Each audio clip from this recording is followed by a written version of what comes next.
yesterday, actually 2 days ago, I went to the Chelsea Hotel Hill here in Manhattan. Mm-hmm. Have you guys ever been? I've never been to it. I walk past it every day. Same here. I've never been inside. Okay, so like, if you guys don't know a lot of the history there, like tons of like really legendary musicians would just stay at that hotel, like back in its heyday. And I think one of them, a really influential musician, passed away there too, even. But overall, it's a place that as soon as you walk into it, it feels like it has like a certain mojo to it. Mm. Like, you know, like the place has it.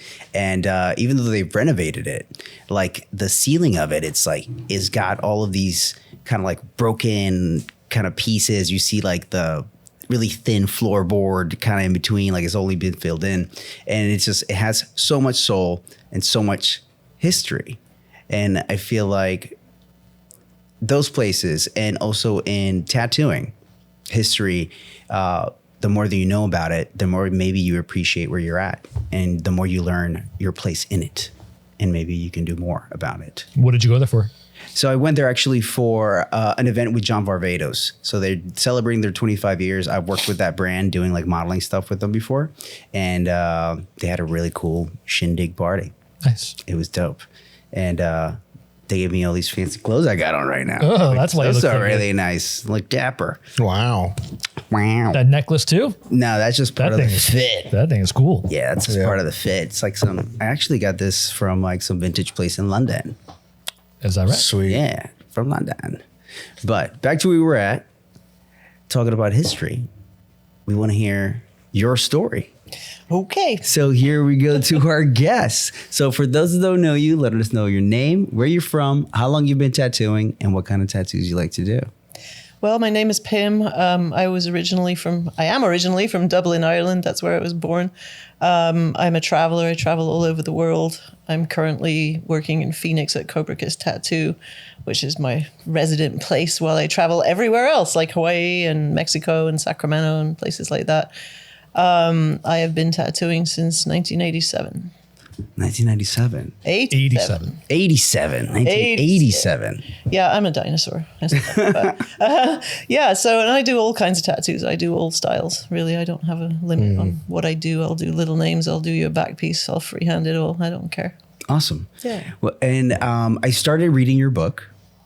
And why don't you tell us a little bit about your wild start in tattooing? Because I feel like it's very... My wild start in tattooing. Well, it's all in this book right here. Yes. Okay. So I'm going to give a copy to Gabe as a present. Cool. And I'm going to give a copy to Matt as a present. Grab that for me, please. Thank you so much. You already have one, right? So I already have one. yeah. This one? So basically, Awesome. I decided to write the story. Thank you. You're welcome. Of my teaching myself to tattoo in Europe in the 1980s. I had met a traveling tattoo artist. I was a traveling artist, starving as we all were, doing chalk paintings and stuff on the street. And I met a traveling tattoo artist. And I was, damn, that is cool. I want to make money doing tattoos, traveling, because that would be great. Art, money, tattoos, traveling.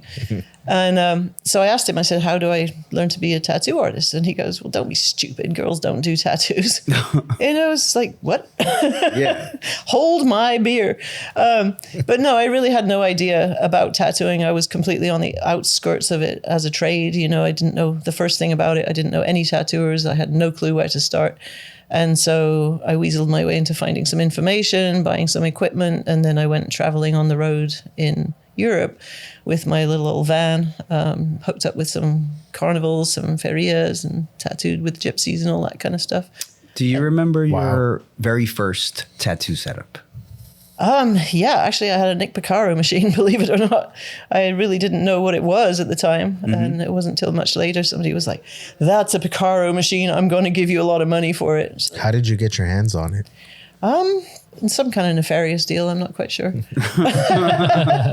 I don't honestly remember. It came into my possession, I think, through a friend of a friend that needed some money to buy whatever. And they just were like, buy this tattoo machine. So I was like, okay. Yeah. I asked the question because I feel like back in the early days, especially, I wouldn't want to say early days for me because I started tattooing in the early 2000s, but you know, nothing comparison with 1987. But and you know, from those times and even further down, I always like to hear the stories of how people got their first either machine or pair of machines, because it was usually like a liner and a shader with the coil machines, right. you know. So I always find that real interesting. That's why I was like, "Ooh, how'd you get that machine?" Yeah, I don't really recall, but I remember buying some machines from Davis Tattoo Supply, and it was hard. You know, I bought an entire tattoo kit setup from him, which I basically had to lie through my back teeth to get him to even, you know, consider selling it. And Yeah. I think he just sold it to me because he was like, yeah, it's just a girl. She's never going to last, you know. She's going to sell them back. Yeah, pretty much, you know. So,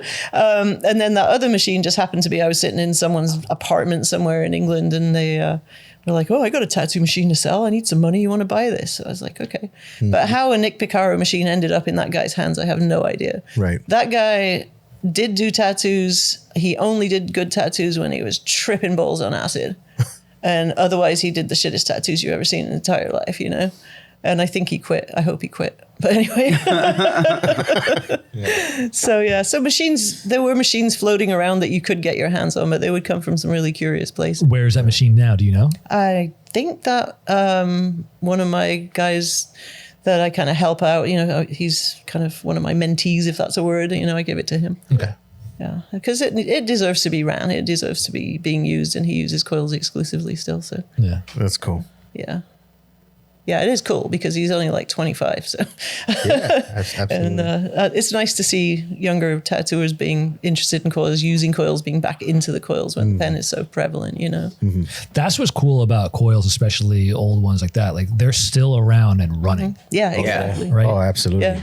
I can't imagine that the critical torque that I'm using right now is going to be around another 5 years, let alone 25 years. No, yeah. Well, it's like the, you know, like I love my Tesla, dude. But if it broke, I wouldn't care. Just get another one that looked exactly like it. But if you had like a really cool old school Mustang, you put some love into it, take care of it, you can fix it up. My car breaks down, I would have no idea what it is. It's just a computer with a motor in it, Right. Yeah. you know. You could put it in a time capsule right along with it.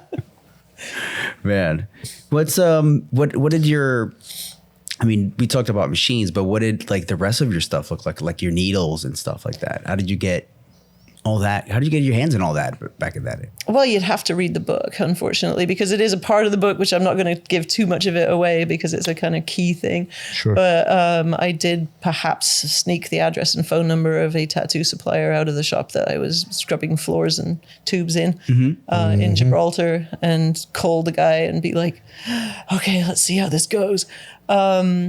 There were very few suppliers. I mean, there were literally, I think, 2 suppliers in England and maybe 3 in the States at that time. And you got to remember that everybody knew everybody. Wait, hold on.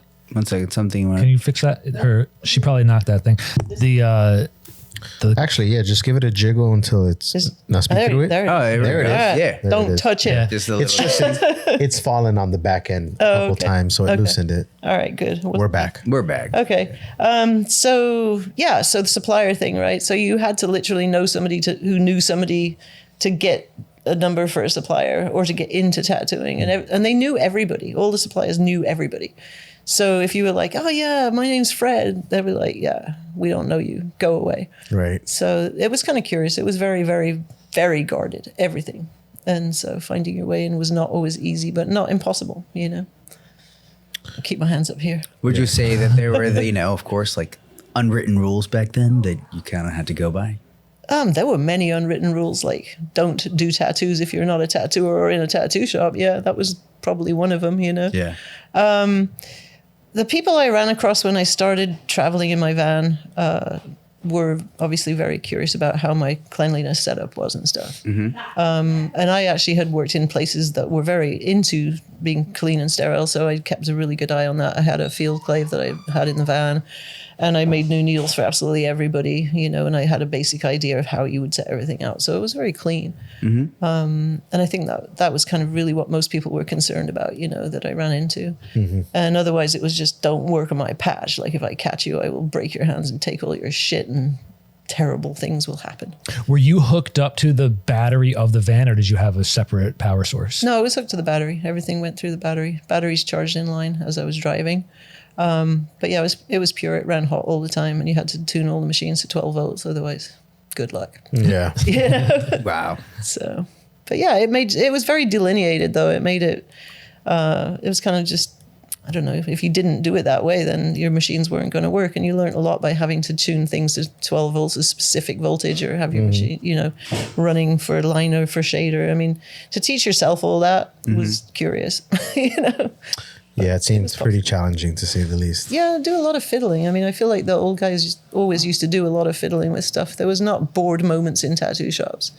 There wasn't like, oh, I'm going to sit and doom scroll. It was like, oh, I'm going to build a machine or I'm going to mix some colors. Yeah, I'm going to tune all my, machines. Exactly. Make sure everything is running right. Yeah. If you were bored in a tattoo shop, there was something wrong. That's kind of how it was. Because there was always something to do. Yeah, always. Yeah. Well, I feel like in tattoo shops, you know, you have like the tinkerer, you know, the one that always wants to tinker the machines. The painter, the one who wants to paint flash. That's me. I'm the tinkerer. Yeah, but the older tattooers did all of it.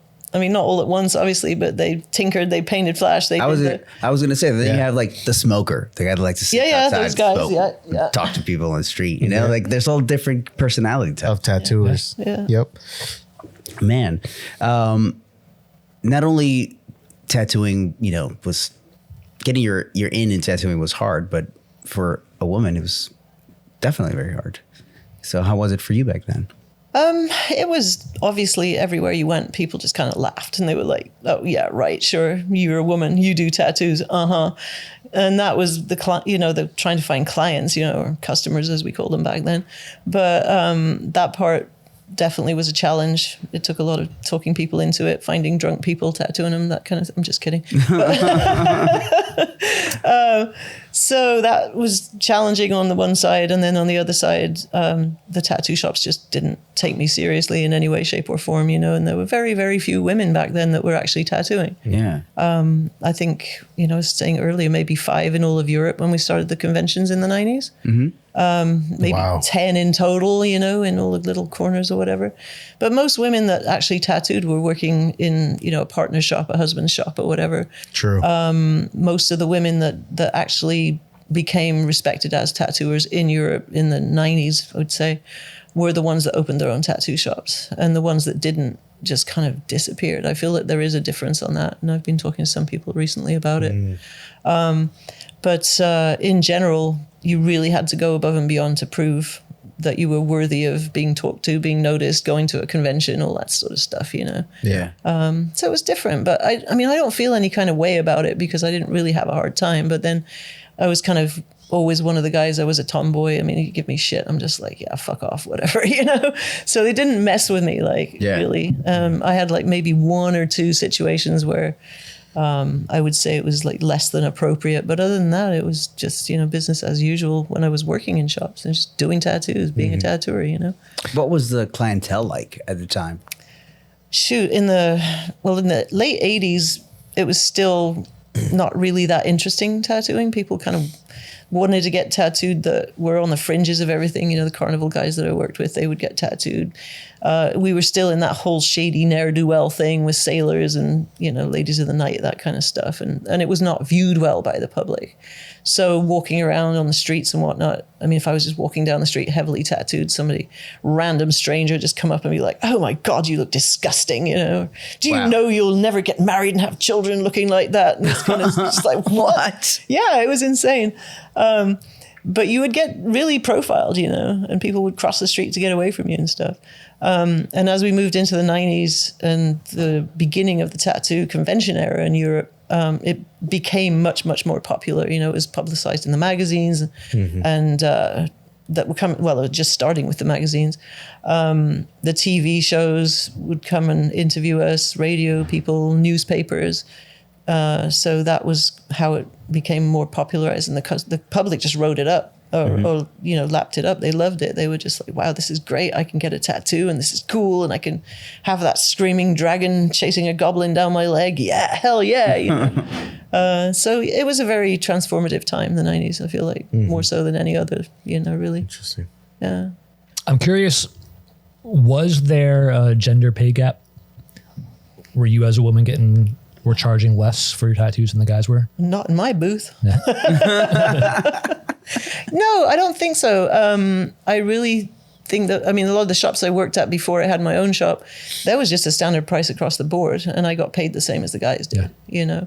So there wasn't any of that. But at the same time, a lot of those shops in the early days, the owners, whether they were tattooers or not, they were basically, you were paying the bills. And so they were making sure that the prices were set so that they would get, you know, a decent amount of money too. And Right. they weren't going to drop it just because, oh yeah, it's a girl, never mind, we'll charge you less, you know? No. What would the price for a big tattoo cost, you know, back in those days? Something you're like, I want to do this. This is going to be cool. I'm excited about it. You're stoked about it. It wasn't just like a matter of like, I'm going to do this small tattoo because it's like a small, you're still excited, but it's not the same level of like, oh, somebody's like, oh man, I really want to get a big tattoo from you. I used to do a lot of big tattoos though. That's I awesome. feel like hourly rate has pretty much always been a thing with me since I had my own shop because people wanted back pieces and sleeves. I did a lot of drawing and large layout pieces and stuff. And not a lot of people were doing that. So they were coming through for that specifically. And it was kind of on an hourly rate. What the prices were back then, I'm not, can't really remember relative to today. But I mean, honestly, don't think that our pay has gone up much over the last 25 years. It really hasn't. Not really, no. Yeah. It's one of those few industries that it doesn't change. And yet, we have the supply companies that'll suddenly turn around overnight and be like, hey, guess what, guys? Your cartridges are now twice the price they were last week. Suck it up. Pay it, Yeah. But if we try and pass that on to the customer, they're like, what the hell? Yeah. I think ink is 3 times more now than it was when I started tattooing. Yeah, it's crazy. Yeah, all those things have just like hyperinflated. I was just having that conversation, and not really like a squabble through the comment section online, but it was in one of our posts that we made when we were talking about Name That Tat. And people were complaining about the prices. Price tats, yeah. And people were complaining about the prices, that they were like, oh, look, this is the clear evidence of, the overinflation of tattooers and their prices. And I just responded with like, most of our prices have not changed. No. Even since before COVID. We're still on the same hourly. The price of everything has gone up. Like, you guys are delusional. I mean, take it from me. I'm giving you like facts. Like, my prices have not budged for quite a while. No, because we all know across the board, even as tattooers, that there's a lot of people out there that they're feeling it like we are. Like with everything, the cost of everything is just high. So getting tattooed is a luxury, so I'm always going to be grateful regardless if I still have clients. But no, I mean, a lot of us aren't raising the prices. They've stayed kind of the same, but the way everything has gone through the roof for us too. Yeah, and I feel like for me, it's always been that tattooing should be available to everybody. I mean, the working guys, that's where it all started, people in the working classes, the lower ends. And they should be able to get tattooed. It shouldn't just be for people that have tons of money. Right. And I think that, I'm not saying that you should charge bottom of the barrel prices, but at the same time, it shouldn't honestly be out of reach to people, I don't think.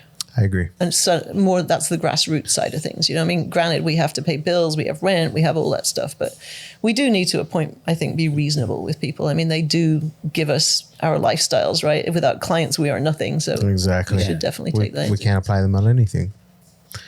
On a weird side note, in talking about tattoo prices, I just met an anesthesiologist, guys. Oh no. Yes. They make tons of money. Yes. And I brought up, I brought up, the whole, going under for tattooing. And he's like, I can do that. I'm licensed here in New York City. I could do that. You want to do it? We can do it. He was very like, let's do this. Dude. Oh, asking if you want to get put under or if you want to be the artist. Yes. Because I said, I was like, dude, I broke it down. I was like, this is how this started happening. Has he not heard of this yet? No, he hadn't really heard of it. Yes. He wasn't on it at all. How crazy would it look if you're like just a passerby and you see a whole medical setup for some dude like on a tube, like with the whole thing going on. And somebody's like with the sign that says walk-ins welcome. Just like people are gonna freak out. They're gonna be like, what the hell is going on? Oh, don't worry. He paid a lot of money for this, guys. Don't worry. You're doing a koi on his freaking arm. But I was like, man, if somebody was to do this, what's the price of that? because you're paying for way more than just like a tattoo. You're paying for a whole non-experience Who knows? I mean, you got to factor for no in, trauma. Yeah, you got to Did he factor give you a in price? that such big bill. No, he kind of gave me a price of like kind of what his cut would almost start at, you know? And what was that? I mean, we were talking about 5-10. 5 to 10 grand. Yeah. That's Yeah. a lot less than I thought. You know? No, yes. A lot less. Well, it's his cut. Yes. So if he were doing It would depend on like how like what level of like going under and all that stuff would be. He told me like, oh, you would only need it to be like this level of going under. I forgot. Sorry, guys. But I was Would you still get paid upon a fatality?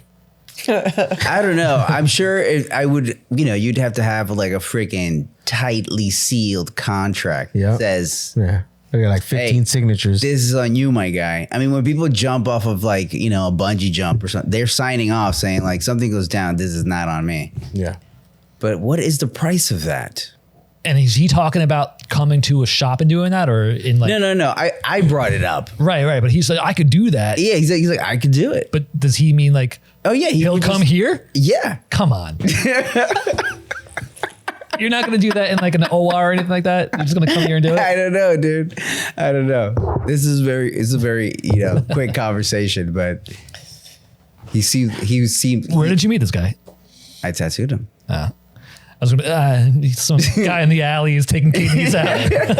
It's a guy in the alley. Frank, the anesthesiologist. From around the block. Yeah, Orchard Street Frank. But I am going to tattoo him again. Orchard Street. So I will ask more details. I will ask more questions about this because I'm so curious. Yeah, but Would you- isn't that just going to be for the people that have tons of money that just want to wake up in the morning and be super cool? Like, Well, that would. I was boring yesterday and now I have a full body suit. So what we discussed was that Now I'm boring and tatted. that the main thing, right, would be for somebody who has like a sense of like urgency to complete like a very large project quickly because of like whatever reason they have. I don't know. But where's the rite of passage in that? There is none. There Right, is none. exactly. There That's is none. That's going to be 20 grand right there. Seriously. There is none. There is no rite of passage. So there is a price, like they're paying a price. The loser fee. The loser fee. It is. You guys are losers. You guys are losers. Doesn't matter how much money you got, you're still losers. I agree. Good Lord. That's bullshit. Read the fine print. Yeah. And is this signing below? But you're free to do with what you want. I am a What you loser. want. Love me. Yeah. Just, it's not gonna get any approval from us on the cool points. I don't love it. I don't love it at all. But Yeah, I it is think what it's- people are doing. it's super It's lame. weird. It's super lame. So lame. Lame. Yeah. You know what though? If you see a guy who's got his whole back done, I don't ask him. unless he told you, yeah, I got put under, you would never Yeah, I know. would never know. And he's like, oh man, that's a cool back. It's piece." on him. Yeah. He has to live with that. Yeah. So if you got your tattoos out there and you got put under, don't say anything. Because it's not the flex. And hopefully your friends won't Yeah. rat you out. Like, Your mom might rat you out. It's like he came home with a whole back piece. Can you believe that, Fred? dude, I just saw like in my brain like a skit of two homies at the bar. One of them is tatted up that just got its like, overnight freaking sleeve, dude. And they like talk to a group of girls and he's like, oh my God, I love your tattoos. And then all of a sudden he goes like, I'm gonna go to the bathroom and be like, yo, those are fake as hell. He didn't even he just got those overnight. Like He just got these. He got put under. he got put under. It's too much of a pussy to sit through it in real life. Yeah, exactly. Somebody's gonna put him down for sure. It's an Ed Hardy t-shirt. It's an Ed Hardy t-shirt in the flesh. Literally. That's so bad. Oh, That's what I think about those guys who have the sleeves, like the actual fabric sleeves. Yeah. And they're walking around with those. Yeah. I actually saw somebody with those, but they actually did have sleeves. They had tattoos under it. Yeah. They were just doing it for the sun. All right. And I was like, okay, I see you. You're still down. Protected. Were they imagine if they were custom to be the exact sleeve that he had? Oh my goodness. There really are that kind of posers in New York City. I feel like there's a market for that. Somebody would like that. Like, you remember during the pandemic where everybody had the masks? There were people getting masks made of their own face. Oh my God, I'm laughing too hard. Too good. I'm sweating from it. Oh man. Back on track. Back on track. Oh man. Is there something, I mean, from back in those days that you feel like do you truly miss about tattooing? Yeah, proper tattooing. Proper tattooing. Mm-hmm. What is that to you? Regular people getting regular tattoos by regular tattoo artists. Yeah. I still feel like that happens all the time. Well, yeah, but it's kind of, I don't know. I feel like the whole internet attention to everything makes it sort of boring. It's too trendy. Tattooing or regular tattoos? No, tattooing now. Yeah. It's too trendy. Yeah, too trendy. I feel like it isn't anymore. I don't think it's as trendy as it was. I feel like we're not in a trend moment of tattooing. No, I think we are. Yeah. You think we're in a trend moment? Yeah, absolutely. I think you're living under a rock. No, I don't think I don't think it's like when I look at in the 90s, everybody who was, and you guys are gonna hate me for just saying this, but everybody who was like kind of like actually famous and cool was like tattooed. And in my brain, I'm thinking of like the, Pamela Anderson and Dennis Rodman and like Tommy Lee and like people that were like cool tattooed rock stars. Uncle Jesse from Full House. Dude, Anderson only had a barbed wire band though. Like, but it was like the cool rock star people had, like the main people had tattoos. Now, like when you think about like the main pop stars, they're not really like tattooed. They're wearing that makeup. Much. Like Ariana Grande, they keep saying she has tattoos. Well, yeah. Is she getting them removed? But she's got them covered up with makeup. Grande. She has them all over her hands. Bullet tat. She has them all over her hands, but not so much her body, like, Yeah, I think so, though. They've showed pictures of it, but what do I know? It's all smoking mirrors anyway. But it's not regular tattoos. It's all either giant tattoos or Bieber, fine Chris line tattoos. Brown, Lady Gaga. Bieber, yeah, for sure. You also have who's this? Doja Cat. Now getting That's true. They got some lots of tattoos. Post Malone. Posty. Malone. I actually, on the contrary, I can't think of pop artists that aren't tattooed right now. So it's gone through trendy and out the other side, maybe. Maybe. But I don't know. I just think the types of tattooing that are trendy right now are not really, to my mind, proper tattoos, really. When I think proper tattoos, it's stuff that people walk into a shop and go like, hey, I really dig that. You do it on them in a couple of hours and then they walk out the door happy. I think they're a reflection of our society. Yeah, in society right now, it wants that now gratification. Yes. They don't care about later. Yeah. Later, I got a whole longevity back piece under anesthetic, or I got this tiny little stick figure from some lady that usually does eyebrows, but it was really cool and it's really expensive. Look at it. But I don't know about that because there's still so many people who are booked out for months or years that people are willing to wait for them. Well, no, Yeah, but it's not the common denominator. it's not proper tattooing. When I say proper tattooing, though, I mean just regular street shop tattooing. I get what you're saying, but what I'm so. saying is that I think that the want it now thing, that's not the only way that people are looking at it. Yeah, no. How many Instagram handles do you see of books closed? My books are closed. Like you can't even get with them. You got to wait however many months for it. That's kind of posing too, though. I agree.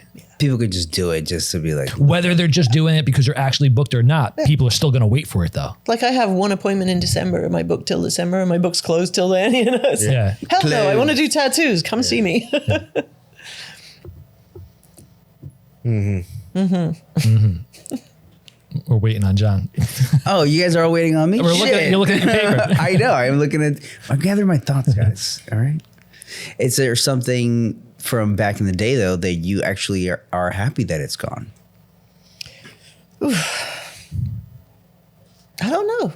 It's all been a great ride, all of it. I mean, realistically, the evolution of tattooing, for good or for bad, has kind of been a fun ride. I think depends on the back of the day that you're talking about, but I'm kind of sure glad that, some of those TV shows went away. Like all the Miami Inks and stuff like that. Well, we were talking earlier about Kat Von D.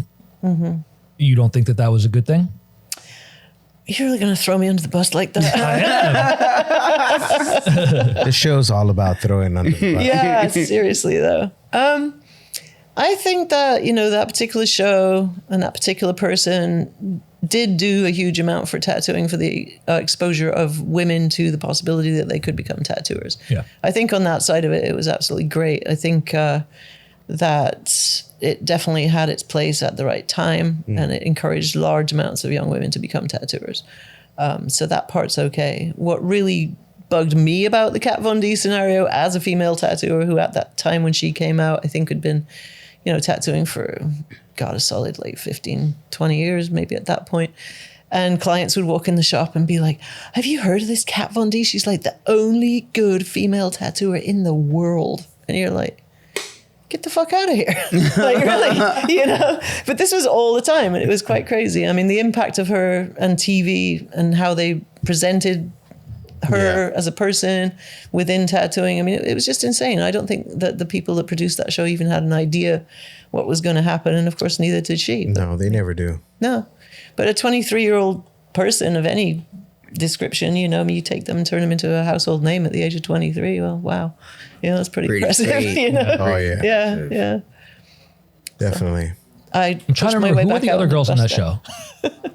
Hannah Atchison was right. on the, Oh, yeah. but that was the high voltage though. I think that was further down the line. I guess we're talking about Kat when she came out on the Miami. On the Miami. First, right? Well, I was thinking about her. Her own show. Yeah. LA Inc. Yeah.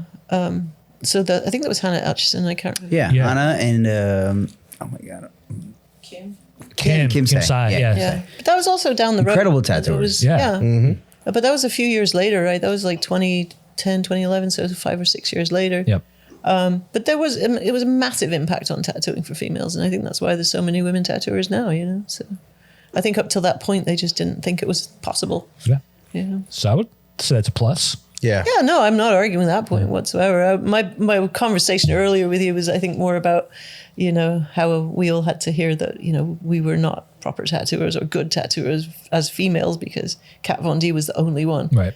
And, could they get in with her? No, she was booked for the next 100 years. And it's like, well, that's just, Same with the intro of like Ink Masters back in the early days. 10 of the world's best. Right. Like, that's it. If you didn't make that top 10 in the show. Yeah, then you sucked. Yeah, because TV is true all the time. Yeah. But it was curious. It was definitely an interesting time when the tattoo shows started to come out like that. And if you weren't on TV, you were a nobody. It's just like, well, we've been here forever. Like, you got a tattoo here last week. Now what the hell's your problem, But I think that when in the beginning of the tattoo TV shows, like the Miami Inks, it exposed so many people to tattooing, and I thought it was great. I think it was like a great moment for tattooing. But then, like anything, it goes overboard. Right. And everything gets. It just put a lot of eyes on it, and then it put a lot of outsiders' eyes into it. And they saw the money symbols. And brainwashing too. I mean, the brainwashing. The customers will sit there and be like, I watch Ink Master. I know exactly what you're doing. I mean, yeah. they I just remember so many times with walk-ins, I watched Ink Master, and you're like, oh, Lord. Here we go. Is that a 7 mag? Yeah, for no reason whatsoever. They're never going to it's like the wildest questions. All right. What liner is that? Oh, you can't use that. That's not what they use on Ink Master. Yeah. I'll go away. So it's definitely a big, I think there's enough material there for an entire conference of psychologists, actually. So, big rabbit hole. Sure. Man, from your book, you have a lot of great stories. And is there one that you would be willing to share with the viewers that's a little bit more direct, so that way they can get a little taste of what they can expect from your story? Yeah, I got adopted by the gypsies, the actual Romany gypsies that travel in Spain and do a big yearly festival that starts in Seville and goes to the south of France. And they basically took me in as part of their rolling crew, and before we actually went out on the road, there was an incident one evening where, my van, somebody knocked on the door at like 2 a.m. And I'm like, go away. And they're like, oh, no, the Jefe wants his tattoo. And I was just like, come back tomorrow. No, Jefe wants a tattoo. Jefe wants it now. And so this is the Gypsy King. And the Gypsy King is not allowed to talk to women, or he does not talk to women. It's below him to talk to women, you know. So he has to have his henchman translate to me to tell me what he wants. And we have to go through this entire scenario at 2 a.m. because he's got to get his tattoo right now. And he won't come back tomorrow. So it's just like, I mean, I had never tattooed to order before. And I kind of really just wanted to be like, go the fuck away, come back tomorrow, you know, like he would. But you can't really do that when you're outnumbered, you know. So I felt it was kind of, well, I better just do this guy's tattoo. Yeah. And so we actually managed to do it. And by the end of it, he was actually talking to me and I was his new BFF and we were going to go on the road together. Yeah. But that was probably like one of the more curious incidents of my entire tattoo career. Wow. See what the power of a tattoo could do? Yeah. Yeah. Pretty good. Yeah. I got to go all over Europe with those guys. It was hella fun. What time was it by the time you were done with that tattoo? Oh, I don't know, probably 4 or 5 o'clock in the morning. Because I had to draw the whole thing, you know, it was like a naked girl, upper body. There was another girl that was staying with me in the van and they're like, we want it to look just like that. And he's pointing at her and she's just terrified, you know. So I think at the end of the day, I was actually just glad that all he wanted was the tattoo, you know, that he didn't go any further. Like, oh, it really was just a tattoo. Yeah, no it trouble really came was. from this. Yeah, and, you know, I totally would have expected it to not play out that way and was kind of, you know, keeping an eye on where my giant knife was and stuff like that the whole time. Totally. Because, yeah, it was dangerous times, you know. This was like the 80s, 87 or something like that. How are you making stencils then? By hand. On carbon paper. On carbon paper. Right? Yeah, we were beyond acetates at that point, I think. So just draw it, trace it, and then hand stencil it. Cool. Yeah. Hand stenciling. Well, it turns out that works when the electric goes off and the thermofax breaks, right? I've had to do that recently. Yeah. Yeah. Yeah. If I'm outside of a shop, or like let's say you guest spot at a shop that they don't have certain things, you got to know how to go back to the bare bones, you know, Right. to those techniques. Like using the window as a light table, that kind of thing. Yeah, all the time. What do you mean you guys don't have a dedicated drawing area with a light table? light table. All right, the front window, you know, that's gonna be enough. All right, I've done that. People are like, couple what times. are you doing? Yeah, I'm doing a stencil Trace. many times. Yeah. Yep. Yeah, it's curious that, you know, we have to, nobody knows how to do that, right? You know, younger people are just like, No. my iPad's broken, I have to reschedule. Yeah, I have I have to fly back. Yeah, I mean, like I'm useless. it's crazy. I bumped into a post, Matt, that you commented on, and it was like a guy's talking about how if you're tracing, you were arguing with somebody online. They were talking about if that artists that trace, Probably somebody. you were who telling attacked people the to iPad. draw pretty much on it, and it's like, nah, like tracing is drawing. Yeah, what was that post? Yes, I know what you're was talking that about. post, dude? This guy was saying he was basically saying tattooers need to learn how to draw. How did this go? I don't remember how this went. Yeah, it was something along with like, oh, like you shouldn't. Oh, yes, it was that you shouldn't tattoo something that you can't draw. Right. And it was like, well, there's a lot of tattooers that can trace something really well That and was then my tattoo it perfectly. Yeah, that was my argument. Yes. Yeah. And then what did he say after that? It was something along the line of like, He was saying something about, I said that if you don't have to, all right, this is how it went. I said, I'm a firm believer that you should know how to draw if you're going to tattoo, but there are plenty of people who can just trace their design and make a phenomenal tattoo out of it. Yeah. And then this guy's argument was, if you can trace, then that is drawing. I think that's what it something like case that. was. Right. I was like, no, that's not the same that's thing. not the same thing. They're two different things. Yeah. Two different skills. I don't remember how the whole conversation went. Yeah. There's been a lot of wait. semantics though online. Yeah, so hold on. Lots So- of so silly arguments, you know. So tracing's not drawing. Tracing is not the same as drawing. But if you draw the thing first and then trace it, Right. That's different. Yeah, I think this guy's argument was saying that, It takes still some drawing knowledge to be able to trace something properly. yes. That's what he said. That's what his argument That was his argument. Right. so my curious question on that type of thing. Sorry. No, it's okay. I was just gonna say because you have to have some form of hand control to be able to trace. Right. But that's not drawing knowledge. No, so that's what No, makes it's me just motion and coordination. Yeah. Yeah. the thing with the iPad, like I don't do this, so I'm going to sound a little bit like, last century.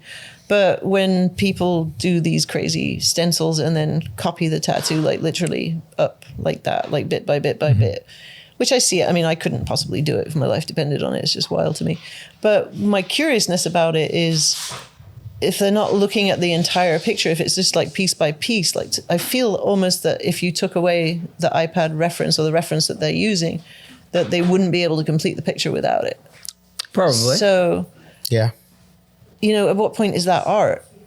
Or is it just application? It's just application. Yeah. It's just application. So that's kind of the thing. It's like, these are not tattoo artists, they're tattoo applicators at that point, But is the end product art? Sure, I think it is. You know what I'm saying? To Is a that point, the end product becomes art. but it's Maybe not a tattoo necessarily. I disagree with that. It's still a tattoo. It's still a tattoo. Yeah, but it depends because, if it's something that's kind of super crazy and isn't going to last more than 5 minutes, then, as far as when it heals, does it all blur out and do all this weird thing? Like, Well, I think then that's... Is it a good tattoo? I think basically? any marking on skin that is permanent becomes a tattoo. If it's applied, whether it was done intentionally or unintentionally. Like, if somebody comes in and japs their arm with a tattoo machine and they just have a mark, is that a tattoo or not? Yeah. It's a tattoo. Even if it's just like a dot or if they did like a circle, it's still a tattoo. Even if they did it with no skill, with shitty equipment, with whatever, it still becomes a tattoo. That's an overcomplication, though. I know exactly what you meant. Thank you. Is it a tattoo that's following the rules of tattoodom? Well, tattoo. Tattoo dummy. Is it a solid design that's going to stand the test of time? Does it follow the rules of negative space? Does it follow the rules of contrast? I mean, I wouldn't say rules of tattoodom because then all the internet trolls come out and be like, you said. Well, and that's not what I meant, right? We all know the rules and how to properly break them. Yeah, exactly. But we don't stick to those parameters strictly. But I know exactly what you meant. But is it a tattoo? Yeah, and there's great art out there. I think some of it's amazing. I was at a convention recently that had like tons of amazing pieces like that. But the people that were putting them on had no connection whatsoever between themselves and the client. They just wanted to throw these, human meat canvases on a table, tattoo them for 2 days and get a prize. And I'm like, is this tattooing still? Or are we is this blurring the edges, Right. But it was great art. Don't get me wrong. I mean, so This is artistry, but maybe not tattoo. Don't worry about the tattoo crowd. I don't know if you've seen, but everybody seems to always disagree on something. Oh, I know. There's been some crazy arguments online recently. Yeah. Wow. Never mind. Yeah, everyone's got an opinion. Do you think a tattooer today, a young tattooer today, could step back into your time and survive it and last it? I really think it depends on the person. For sure. There's people that could because I think there's people that have the heart and the desire and the drive to do tattoos by learning everything properly from the ground up. And those people will survive no matter what. It couldn't matter if you threw them in the 15th century. They'd find a way to do tattoos, Yeah. And then there's the people that can't survive without all the comfort and the, boosting up from their friends or whatever the heck it is, or the circle that The they find ego themselves stroking. in, the ego stroking, all that shit. Yeah. I think anybody who learned how to tattoo with Rotary is not going to be able to go back in time. No. Well, I don't know. Like by John's rationale, they could just get a stick and some needles and stuff. Well, I was gonna say by my rationale, if they really still wanted to do it, they go get an old tape cassette deck motor and they build one, and they build like a prison style machine, and they would still do it. So, but then you have to have the drive to do that. You right? still so have that the drive comes to do back it. to if you really want it absolutely. bad enough, you know. And I don't think a lot of people necessarily want it bad enough to go I agree all with the that. way out of the way to do that, making things out of. As someone I who feel- likes to build stuff and who likes to just like fuck around with making things, I don't see that as something that a lot of people are interested enough to do to make their own prison machine and start learning how to tattoo that way. Like I just don't see that happening. Well, You might chip a nail or something. I mean, good Lord. Now what I think really is going to be the future is people are going to 3D print their own machines, dude. Oh, pretty soon. That if they're not, people are they're already doing it now. But eventually, why would you want to buy like a whole machine? You'll be like the brand will just sell you the The motor. the motor, and then you get to print out an ergonomic version that fits for you. Yeah, the frame. The frame, yeah. They'll give you the motor, blah, blah, blah, and then like the internal components. So and then you boring. like, do it however you want. That sucks. Actually, no. You could maybe even design your whole own little, bionic dildo looking thing, bro. Nah. There's never anything cooler than like MacGyvering your rig together.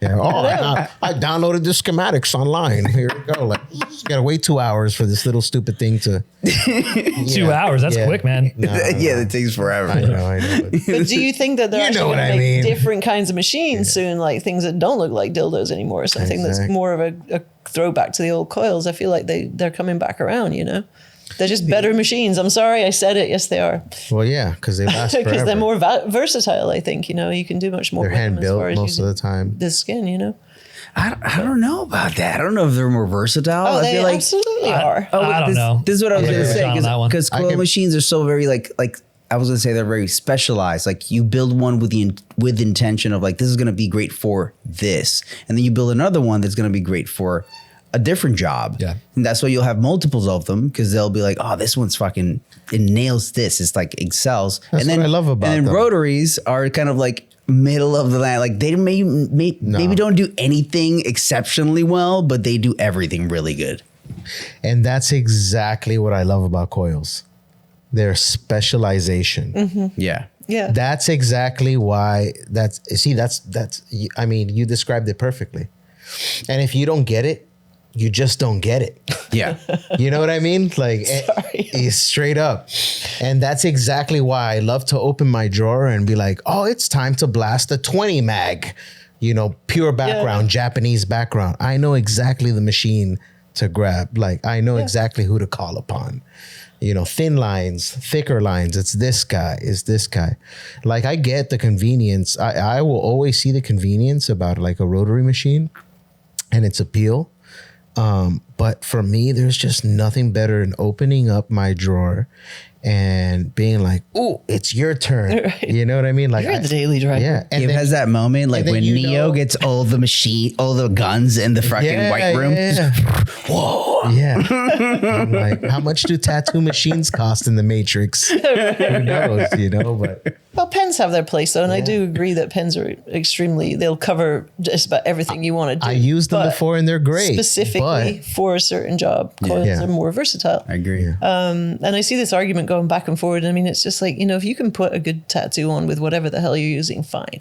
Let's not even just drag this out to death. I mean, For sure. It's all good, right? Yeah. When we come down to actually talking between professionals who know what they're doing, been doing it for a while, we should be able to discuss like adults actually what is for better and not sure. be like, you're wrong. Yeah. I mean, honestly, think about it. How many Right. times have you seen a tattoo on somebody out in the wild and you say, wow, that's a really great tattoo. And then you say, What did they do what to do they it? do with it? What kind of machine they use? I Like, don't know. I've been known to ask that question. Really? Depending, yeah. I've never, yeah. never thought to ask that. Yeah, isn't it those big, back pieces with like large fields of super smooth color or especially gray? I mean, they're usually done with coil machines. I've never asked what machine. I've asked like how big your needle grouping was, but I've never asked what kind of machine you were using. Yeah, I have the hard time thinking that a pen machine could handle that level of smoothness over, fields of the same shades of gray and stuff. I mean, I just think it's. Have you guys seen? There's a Russian artist.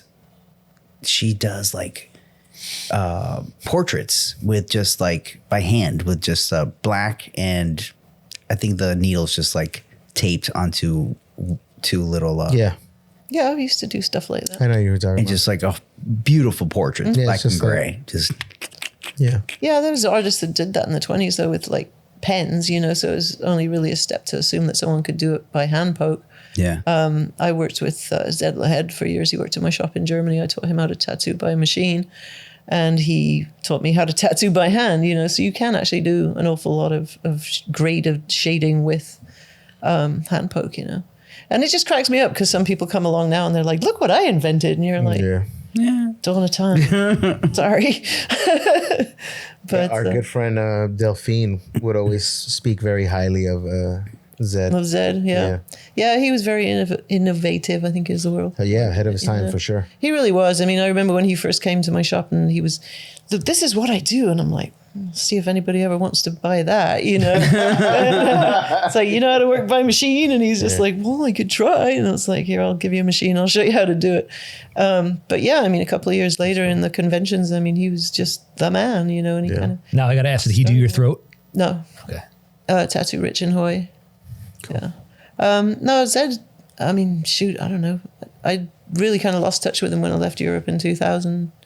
So after that, he kind of went back to London, I think, just, you know, started flying like high, you know, with all that amazing stuff. And people like Corey Ferguson and the whole geometric deal, you know, just sort of completely dominated. And they'll do some amazing stuff with that geometric. But I think Zed kind of laid the base for all of that. Oh, for people sure. have never seen shit like that. Absolutely. And there was like him and, you know, Colin Dale was doing that stuff too, but it was more tribal design. And a lot of people started following suit. People, yeah. That style. And that was before the internet. So to gain that level of attention before the internet was hard to do. I mean, now it's like, you know, you put something cool enough on Instagram or TikTok and you know, catch the eye and away you go. But to actually do it organically, to get out in front of people and be like, check this shit out. And people will be like, oh, okay, cool, you know. Mm-hmm. Yeah, before his time for sure. Why did you leave Europe?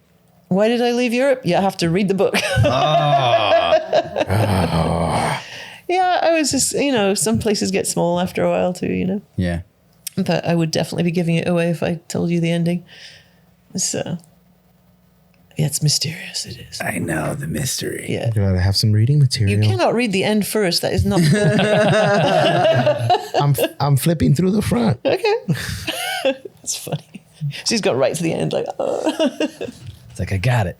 Yeah. No, but I mean, places get small too, and you have to understand that Europe and America at that time, it was two completely different tattoo cultures. You know, they were crossing over in the conventions. We were having people come from the States and people from Europe were going to the States, and we were sharing a lot of ideas, but the base tattoo culture of the 80s, early 90s in the two areas was completely different. Like, you guys all had American old school, you know, we didn't have that.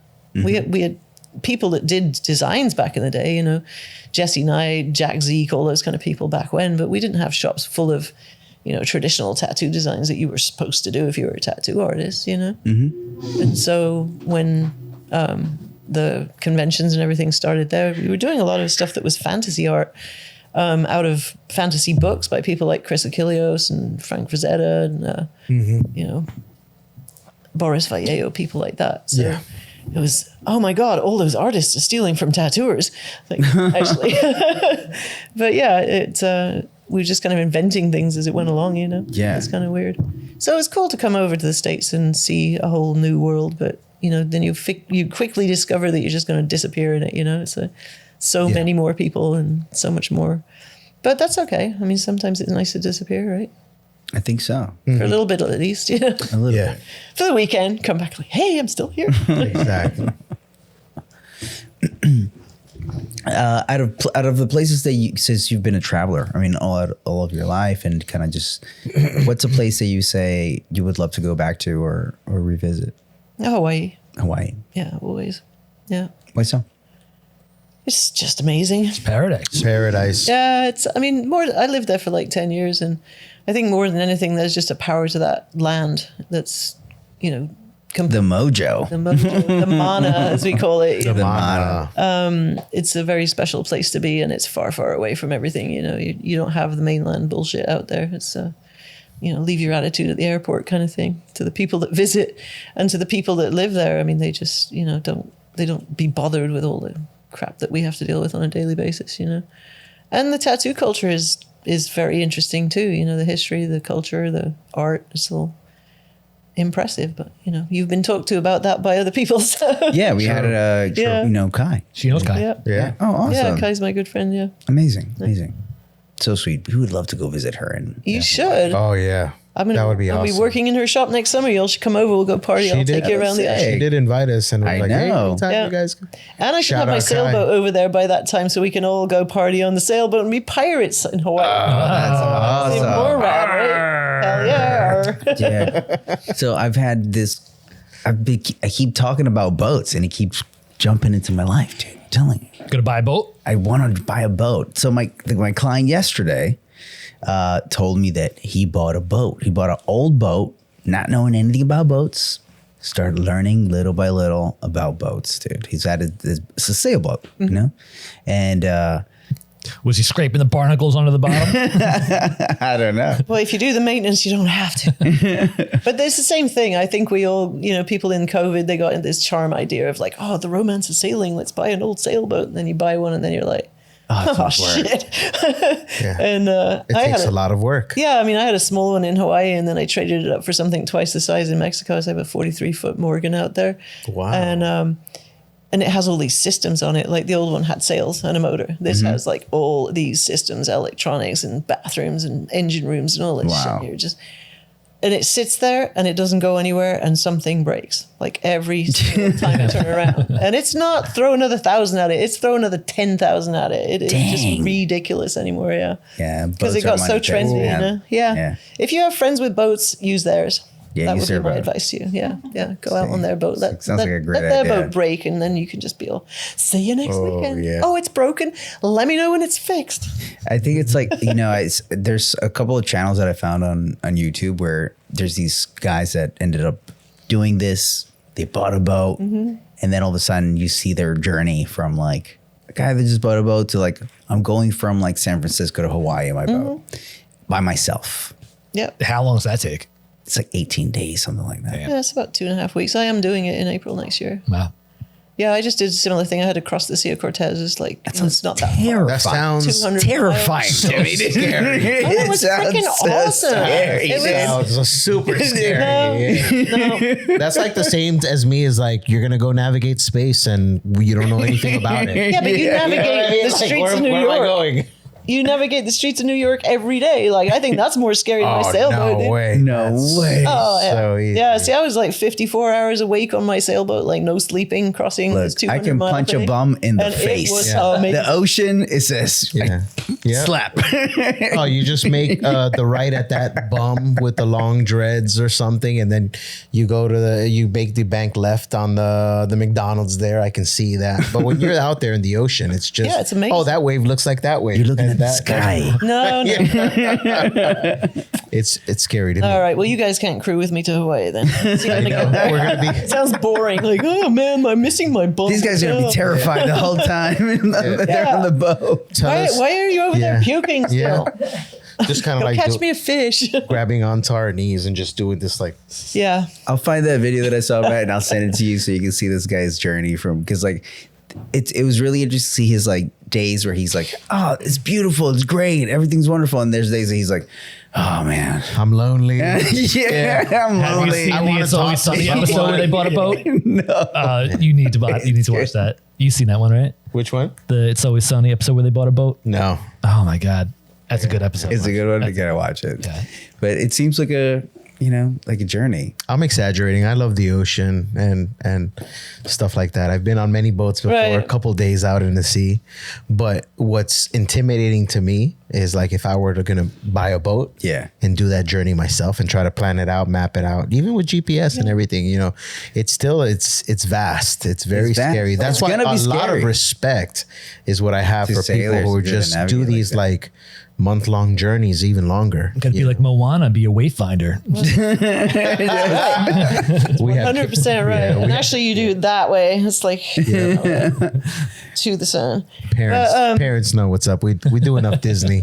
Right. No, but I mean, it is a lot. But at the same time, I think it's like everything else. I mean, for me anyway, where you just sit there. I was sitting in port and I had to go this 200 miles and I've got like 3 people on the crew list. And I'm just like, I don't like any of these fucking people, dude. I'm going to throw all of them overboard.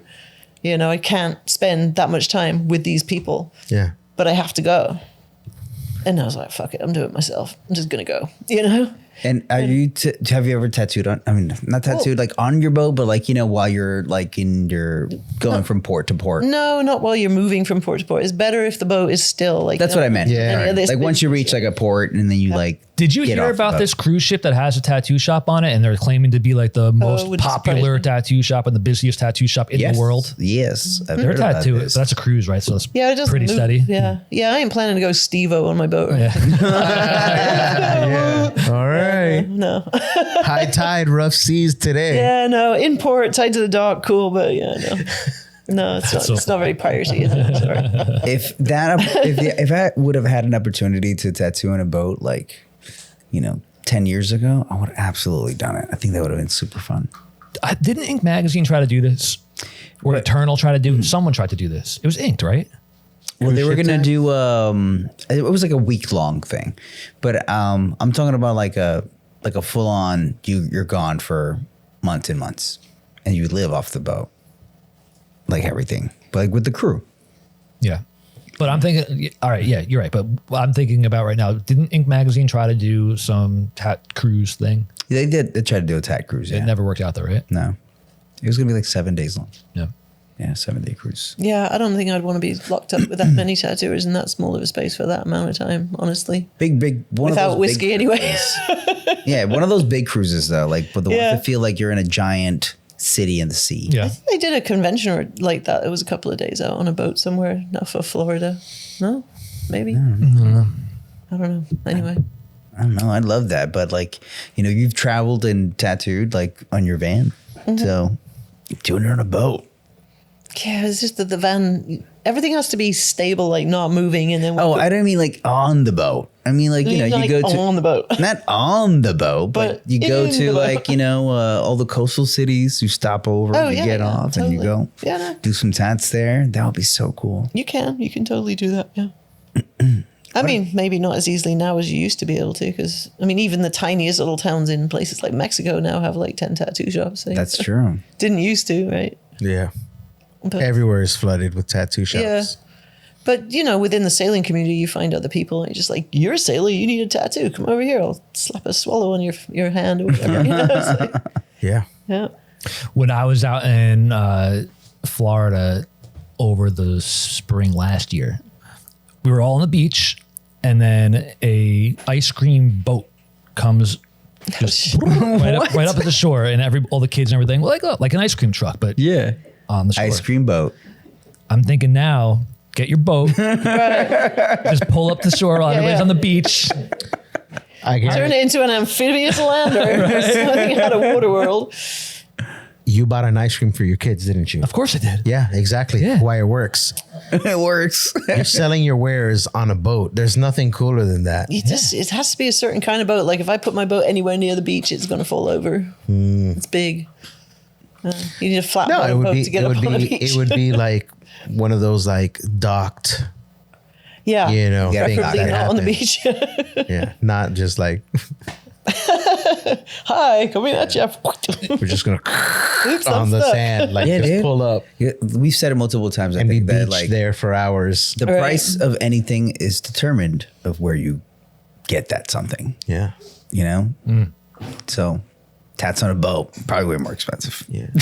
You know what? Like I would get a Okay, well, tattoo. you buy the boat and I'll do the tattoos on it for you. I would get a tattoo on the boat, knowing like, a tat boat just pulled up on my vacation spot. Yeah. Like, How sick is that? That's such a good story. Yeah, exactly. I'm telling my wife immediately. I'm like, I'm going to get a tat at the tat on boat. this tat boat. Tat boat. No, seriously, and it won't matter to me whether the guy is super shitty or extremely high end, Yeah. because it's about that. Like, It's like, yeah, I was at this right? boat. Well, it's There's good if some, the thing's like- not keeping still. Yeah, Hold still. oh yeah. Oh man. That sounds pretty memorable. That's pretty cool. I could see a lot of people. Super just being simple, like, flashy, absolutely. just like Yep. little starfish, Yeah. waves, Waves, yeah. Yeah. Anchor. an anchor. Quick little flashes. Like, absolutely, I'm down. Yeah. I'm sure it's been done before. Somebody Yeah. out there. If you have a tat boat, please send us in a message right Yeah, now. yeah. 'Cause we need to talk to you. About Yeah, we that. need to talk. We need to We get need the to chat. details of the tat boat. Yeah. I've done tattoos on my boat, but I don't advertise it. I don't have like tat boat written down the side of it or anything. So Yeah. Quick, get that Instagram handle. Tat boat. Tat boat. You grab tat boat. The tat boat also. The tat boat. The tat boat. So you do it in Mexico, you can get like a mariachi band on the back and everything. Actually, those boats would be perfect for it. Actually, yeah. Oh, my Don't forget the gosh. tuba. Don't forget it. We love it. Yeah. Viva Mexico, right? The three amigos. They're the best, dude. It is. Oh man. So do you, Slightly off track, right? I know, but that's the whole point of the okay. conversations. We just have fun. Yeah. You can't be all That's like funny. direct. What did that start with? What don't did know. I miss from back in the day? I don't know. We went Yeah. all over Yeah. the place. We went over the place. That was good. That's Do really it again. Do it again. Just open-ended questions like lead nowhere. When was the last time you pet a monkey? Oh my goodness. Probably in, let me see, Mexico, 1999. I had a spider monkey. You had one? I did. Woo! Yeah. Of course you did. Of course I did. I'm a pirate. Shit. Come on now. That's so cool.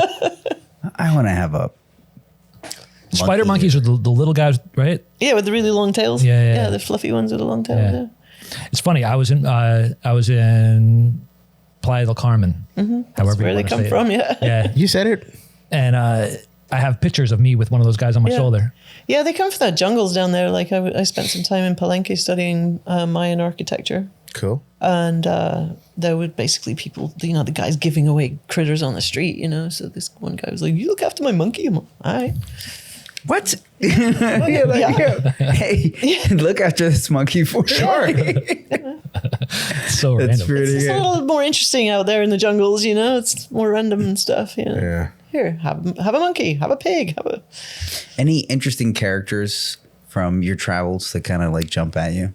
Oh my goodness, so many. Wow, that threw me for a loop, didn't it? Somebody came up in your brain immediately as soon as I said that. I was like, Well, I would say a lot of tattooers in the 90s were always just attracting Yeah, I mean, the oddities that society had to offer anyway. So I think one of the craziest people I ever met was Philadelphia Eddie. He was just full on live fucking maniac. It was awesome. But is what you expected from that back in the day. It's the circus thing. It was it's like personality. larger than life personality. Yeah. yeah. The Everybody personalities. they all had personalities. The personalities. Exactly. And so everything's a bit tame these days. I think there's not too many people that are quite so obnoxious as half of those guys, frankly, right? But they were funny. I mean, they wanted to be the life and soul of the party, even if the party was, midday outside somewhere downtown, it didn't matter. yeah, I love that. and you always wanted to like be in that group or at least accepted in that group. Totally, yeah. It was definitely cooler to be with the in crowd, yeah. Mm-hmm. I mean, a little like now, but the internet has changed everything so much. It's completely different. And I now. think that now, I mean, TikTok, Instagram, it's almost like a technological carnival to a point, Yeah. Well, now it's not about the personalities at all. It's just about the product.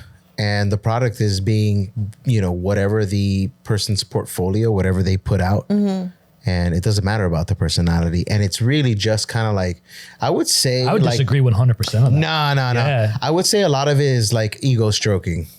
Like a lot of it. Yeah, but there's no And this- product in that though. Isn't that the person? Like Matt says, it's kind of more the person and then a 2-second flash of what they do. Yeah.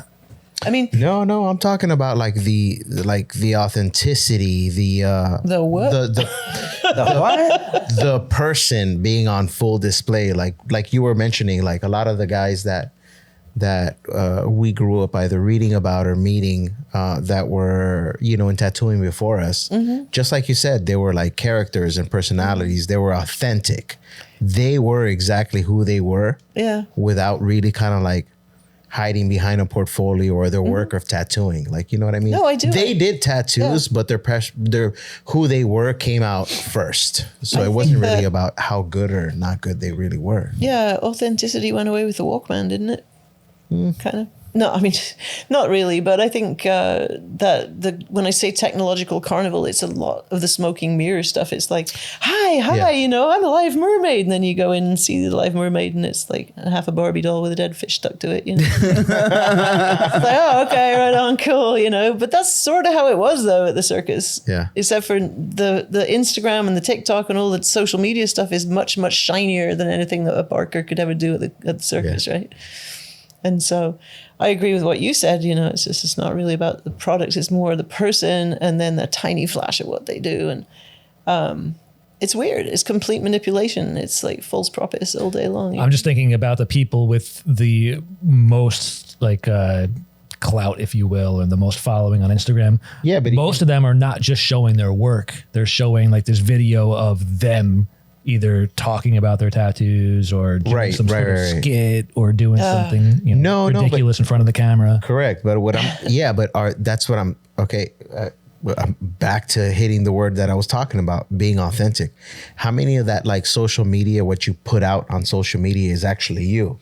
I mean, we've had these discussions. I think most of the most successful Instagram people are the ones that are the most genuine version of themselves, you know?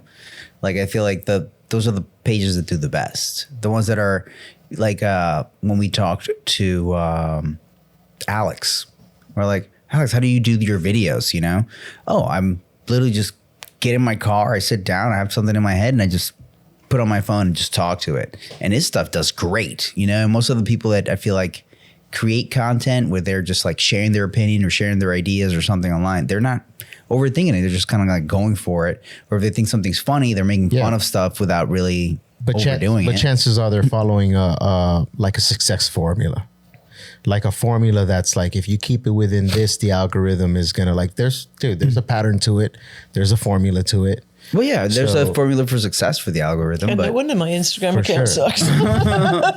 Algorithms, like patterns. Oh, what the hell? I mean, you guys know that very well. You guys study this. So it's like, there's things that are more favorable to viewers, and to be successful, of course, there's going to be a little element of like, oh, just display who you are, you know, but you're still following a script. You're still following a pattern. You're still trying to fit within a criteria so that your self can be pushed further to more viewers.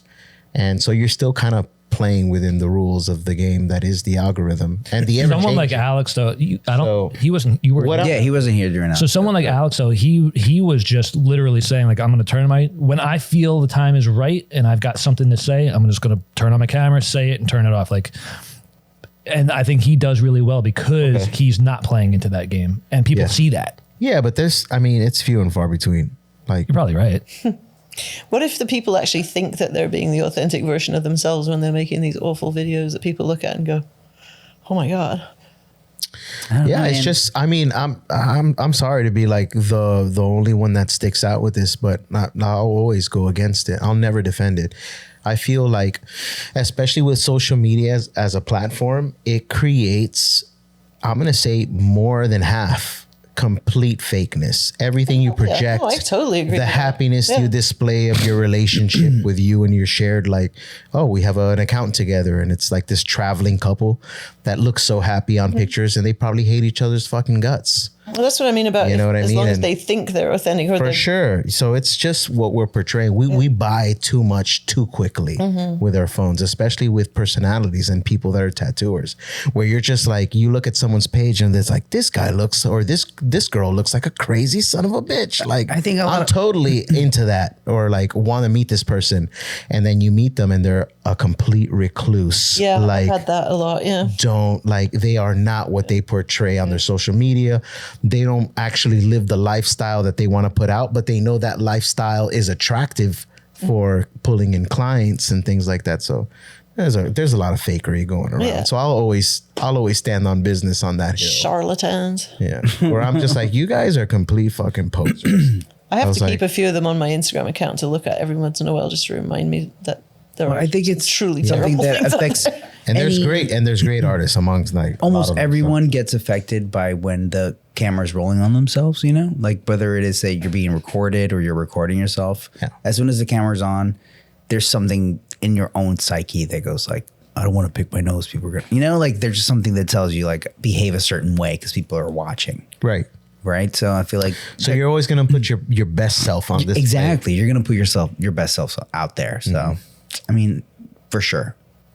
But I don't know. Anyway. Go back to some of our earlier episodes where I've got like my hand at my shirt, I feel my belly. Yeah. What am I doing? Yeah. What was I? Oh man! Clearly, I did not care. I know. That's when you're like, I should watch these episodes back a couple of times and stop saying, you know what I'm saying? Yeah. That was a good one. Yep. All right. Well, shit. Well, that was a good segment. That was really good. I've been all around the world and back again.